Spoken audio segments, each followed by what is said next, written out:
మొన్న Davos పోయిను, Singapore పోయిను. ఏందే 1,40,000 1,60,000 కోట్లు అంటాను.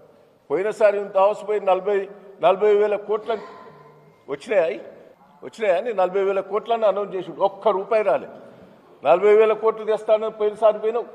6 నెలల కింద పోయి తెస్తానని ఆ 40,000 కోట్లు ఎటుపోయినాయి? మేఘా కృష్ణారెడ్డి ఎక్కడ వ్యక్తే ఈ ఇంటి పక్కనే ఉంటాడు, ఈ పక్క ఆ వెనుకనే ఉంటాడు.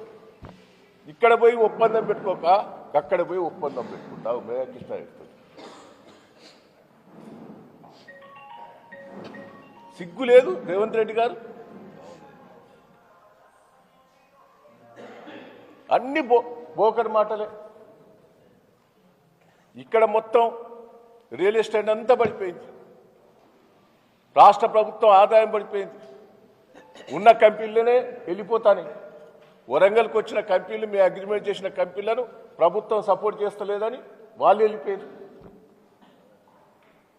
టెక్స్టైల్ పార్కుల ఇప్పటి వరకు కూడా వాళ్ళతో కంపెనీలతో ఫోన్లు చేస్తే రాష్ట్ర ప్రభుత్వం మాకు సపోర్ట్ చేస్తలేదని చెప్తారు వాళ్ళు.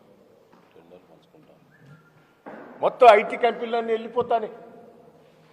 ఉద్యోగాలన్నీ ఉద్యోగులు రోడ్ల మీద పడ్డారు. మొత్తం ఈడ కుప్ప అవుతా అంటే ఆడ పోయో పోజులు కొడతాడు. ఈయన బోట్లో తిరుక్కుంటా, ఇంకెక్కడ తిరుక్కుంటా పోజులు కొడతాడు. ఇద్దేస్తాను అద్దేస్తాను. ప్రజలను మోసం దయచేసి మోసం చేసి అధికారంకి వచ్చి నువ్వే అన్నావు. అమెరికాలో స్టేట్మెంట్ ఇచ్చిండు, ప్రజలకు అబద్ధాలు ఆడాలి, మోసం చేయాలి. సిగ్గులేదు. ఇంకా ముఖ్యమంత్రి స్థాయిలో ఉండి కూడా పిచ్చి పిచ్చి మాటలు. రాష్ట్రం కుప్పగులుతాను.